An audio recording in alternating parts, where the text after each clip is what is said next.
சுக்கிரன் பார்வை படுதல் வேண்டின் எங்கள் இறைவன் கணபதி இடக்கையின் கீழே சுக்கிரன் பார்வை படுதல் வேண்டின் எங்கள் இறைவன் கணபதி இடக்கையின் கீழே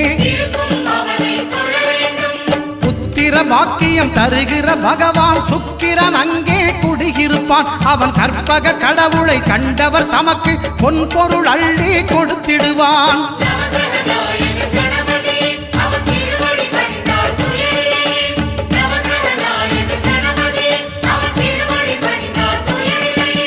ஒன்பது கோளும் ஒன்றாய் காண அங்கு கற்பகம் என்னும் கடவுளின் மெய்யில்